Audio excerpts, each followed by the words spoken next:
नमस्कार। कभी सोचा है जब कोई बड़ी मुश्किल आ जाती है, जैसे बाढ़, भूकंप या फिर कोई महामारी, तो हमारा देश भारत उससे निपटता कैसे है?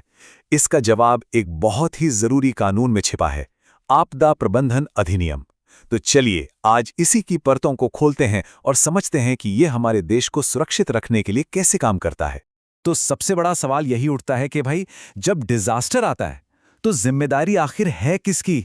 कौन लेता है फैसले? मदद कैसे और कौन पहुंचाता है? चलिए इसी सवाल का जवाब ढूंढने की कोशिश करते हैं।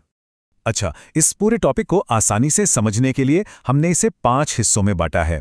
सबसे पहले देखेंगे कि कानून की नज़र में आपदा है क्या, फिर नेशनल, स्टेट और डिस्ट्रिक्ट लेवल पर क्या सिस्टम है उसे समझेंगे।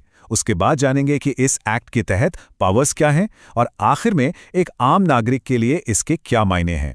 तो चलिए शुरू करते हैं पहले हिस्से से। इस एक्ट को समझने की पहली सीढ़ी यही है कि कानून आपदा या डिजास्टर को डिफाइन कैसे करता है।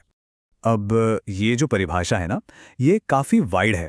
मतलब इसमें सिर्फ भूकंप या बाढ़ जैसी नेचुरल चीज़ें ही नहीं आती, बल्कि इंसान की वजह से हुई तबाही, मान लीजिए कोई बड़ी इंडस्ट्रियल एक्सीडेंट, वो भी शामिल है। यहाँ पर जो सबसे ज़रूरी बात है वो ये कि इससे नुकसान बहुत बड़े स्केल पर होना चाहिए। इतना बड़ा कि जो हमारे पास मौजूदा रिसोर्सेज हैं वो कम बढ़ जाएं। और देखिए, इस पूरे एक्ट का सबसे बड़ा मकसद बस एक ही है, संकट के टाइम पर जो खेओस और अफरा तफरी होती है उसे खत्म करना। इसका सीधा सा लक्ष्य है कि सेंटर से लेकर डिस्ट्रिक्ट तक हर कोई एक साथ मिलकर एक ही प्लान पर काम करे। आप इसे एक तरह की रूल बुक समझ सकते हैं, जो ये बताती है कि कौन क्या और कब करेगा, एकदम क्लियर। चलिए अब इस सिस्टम के टॉप पर चलते हैं, देखते हैं कि नेशनल लेवल पर कमान आखिर है किसके हाथ में। तो इस पूरे सिस्टम के टॉप पर है नेशनल डिजास्टर मैनेजमेंट अथॉरिटी, यानी एनडीएमए। और जानते हैं इसकी अध्यक्षता कौन करता है? सीधे भारत के प्रधानमंत्री। इससे ही आप अंदाजा लगा सकते हैं कि ये बॉडी कितनी ज्यादा महत्वपूर्ण है। इसका मेन काम है पूरे देश के लिए पॉलिसीज और बड़े बड़े प्लान्स तैयार करना।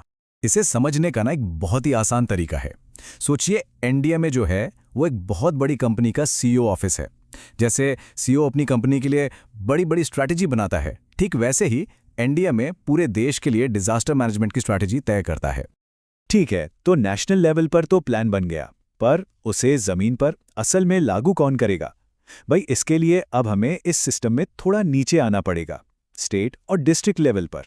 तो हर स्टेट में होती है एक स्टेट डिजास्टर मैनेजमेंट अथॉरिटी, यानी एसडीएमए, और इसकी कमान होती है उस राज्य के मुख्यमंत्री के हाथ में। इनका काम क्या है? एनडीएमए ने जो नेशनल प्लान बनाया है उसे अपने राज्य की जरूरतों के हिसाब से लागू करना। और फिर आते हैं बिल्कुल जमीनी स्तर पर, जहां असल एक्शन होता है, वो है डिस्ट्रिक्ट लेवल। हर जिले में होती है एक डिस्ट्रिक्ट डिजास्टर मैनेजमेंट अथॉरिटी, यानी डीडीएमए, और इसे हेड करते हैं डिस्ट्रिक्ट मजिस्ट्रेट या कलेक्टर। असल में राहत और बचाव का जो सारा कोऑर्डिनेशन होता है ना, वो यही टीम देखती है। तो अब हमें स्ट्रक्चर तो समझ आ गया है, एनडीएमए, फिर एसडीएमए और फिर डीडीएमए। पर अब ये जानना जरूरी है कि इस एक्ट के तहत इन्हें पावर्स क्या क्या मिलती हैं। इस टेबल से इनके काम एकदम साफ हो जाते हैं। देखिए, नेशनल लेवल पर एनडीएमए पॉलिसी बनाता है और फंड्स देता है। स्टेट लेवल पर एसडीएमए उस नेशनल प्लान को लागू करता है और डिस्ट्रिक्ट लेवल पर डीडीएमए सारी तैयारियों और कोऑर्डिनेशन को पक्का करता है। मतलब तीनों एक चेन की तरह एक दूसरे से जोड़कर काम करते हैं। और अब बात करते हैं इस एक्ट की सबसे बड़ी ताकत की। इसके तहत ये अथॉरिटीज किसी भी सरकारी डिपार्टमेंट, किसी संस्था, यहाँ तक कि आम लोगों को भी डिजास्टर रिलीफ के काम में मदद करने का निर्देश दे सकती हैं। और सबसे महत्वपूर्ण बात, इन निर्देशों का पालन करना सबके लिए अनिवार्य है, कंपलसरी है।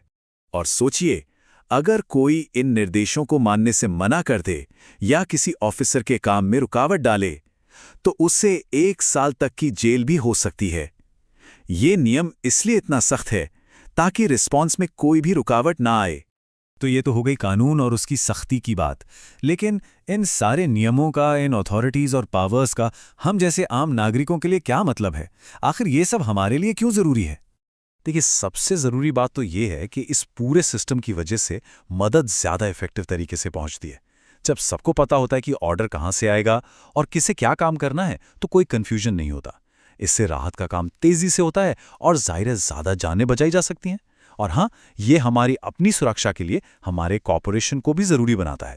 तो हमने देखा कि डिजास्टर मैनेजमेंट एक्ट एक बहुत मजबूत और जरूरी फ्रेमवर्क तो देता है, पर यहां एक बड़ा सवाल सोचने वाला है। क्या ये ढांचा, ये फ्रेमवर्क भविष्य में आने वाली हर तरह की आपदा के लिए तैयार है? सोचिए, चाहे वो क्लाइमेट चेंज से जुड़ी कोई मुसीबत हो या फिर कोई नई महामारी, क्या हम सच में तैयार हैं? ये एक ऐसा सवाल है जिस पर लगातार सोचने और काम करने की जरूरत है।